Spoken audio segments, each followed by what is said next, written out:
كل الدكاترة جاله خير، ما عندهاش ولا أي حاجة، ولا حتى محتاجة لدواء.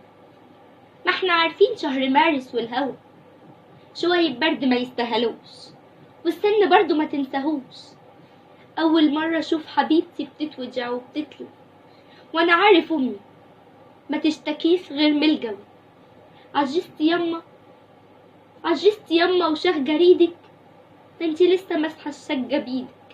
عجزتي فجأة، ده احنا كل جمعة نبوس ايديكي عشان نوضب شقتك، وتقولي لأ.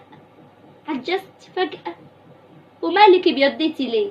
ياك حتى بودرة، مش كنتي زي يمي سمرة؟ الدكاترة مش بيحكوا حاجة بينا، وانا قلبي متوغوش وحاسس ان امي فيها إلنا. طب لو مفيش شي نقلق عليه، حجزوها ليه؟ لأول مرة أحس دماغي بتشقق وتفكيري بيعمل صوت. ما صدقتش ولا تخيلت وانا واقف في ساعتها بانه الموت. رسمت الضحكة بزيادة، دخلت عليها عارفاني انا الكذاب كالعادة، ومين يكفشني غير امي اللي عجناني وخبزاني وخلع بيدها اسناني. فعرفت بس من عيني انها شهادة، وشهدت يجي 100 مرة. ساعتها كل احساس اللي كان محبوس طلع بره، وهاجت ذكريات عبت عينيا دموع، واحساس الطريق اللي ملوش رجوع. حاولت اخدعها واستهدف، بقالك عمر بتمثل وهي معيشاك في الدور، وصدقت انها بتتخم. يا راجل خلي عندك دم، دي حافظة عينيك وتقاطيعك وتهتهتك وألاعيبك. مش هاين عليك الويل، عايزها منين تجيب لك حيل عشان ما يبانش في عينيها العذاب والهم. يا راجل خلي عندك دم. كانت بصالي في عينيا السنين بتفوت، وجوايا الكلام من كتره عدى سكوت. كان نفسي اقولك اسف، اقول ندمان. كان نفسي اقول اسف، اقول ندمان، اقول خجلان، واقولك اني والله بحبك حب مش معقول.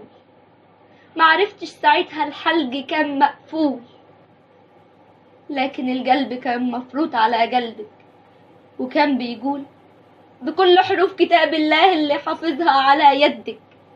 ومن ايام ما كنت بعد على عدك وعلى يدك، وفرحة خدي يمايا وانا نايم على خدك. وقسما باللي جام حدي وجام حدك ما حبيت في الوجود جدك.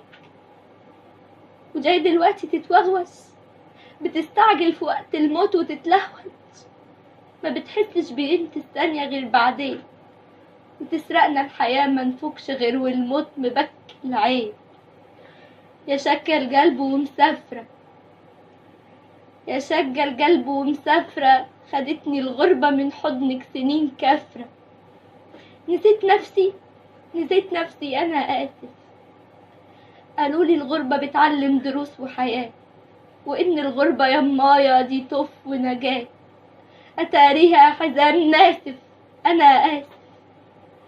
معادنا يما في الآخر، وهي الدنيا إيه يمايا؟ حق مناهدة ومسافر. خلاص خلاص خلينا للآخر، حتى تكوني محلوة وعليكي العين، ووريكي العيال يما بقوم بنتين. وجبت الواد يا ستي عشان ما تتضايقيش، هوصيهم هوصيهم خلاص يما ما تخنقنيش. أفراد عيلة هشام المدهش، دي تعليمات جدتكم المفتش. ممنوع في يوم تناموا قبل ما تصلوا العشاء.